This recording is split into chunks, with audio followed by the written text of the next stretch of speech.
Hello, my student friends. I am Datta Baburao Hapse, Principal, Maharashtra Computer Typing and Shorthand Institute, Sonai, giving you dictation. Ready? English shorthand 80 words per minute. Start. Para.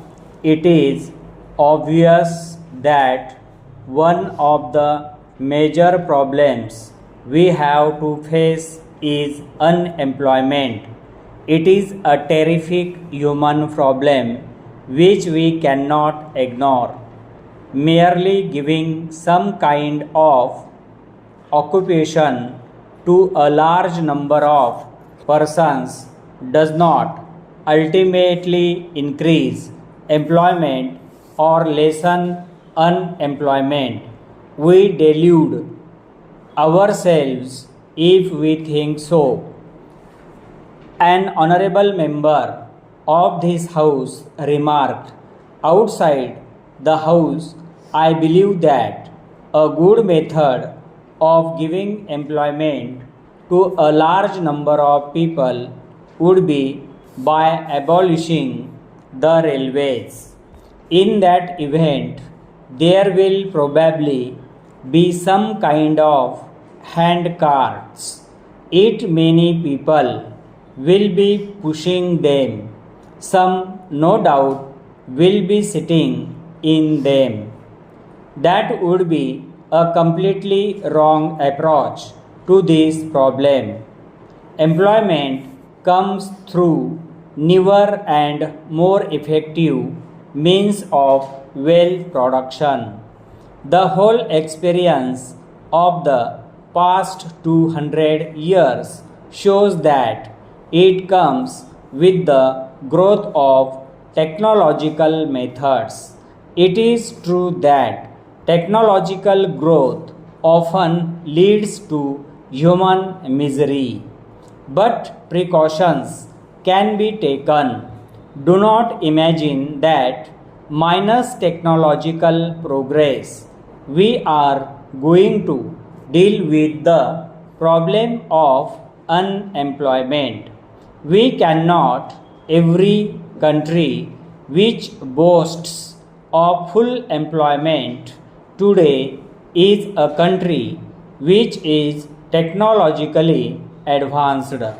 Every country which is not technologically advanced has unemployment or underemployment. Therefore, if India is to advance, India must advance in science and technology, and India must use the latest techniques, always keeping in view, no doubt, that in doing so, the intervening period, which always occurs, must not cause unhappiness or misery. We have to provide for that even at the cost of progress, because that is no progress which brings suffering and misery in its train. Para. Now we have been planning more or less methodically for the last 7 years or so. As we have tried to plan, we have, if I may say so with all respect, grown a little more expert in planning. We are getting more educated in this process. We have had the advantage of discussing these matters with many experts in India and elsewhere, realizing that the problems will have to be solved by us, not by the experts. But he experts throw light on different aspects of the problems and make us think, and they point out our mistakes. Para. So gradually, though painful process of thought, we have proceeded along this path of planning. We want to pursue it further.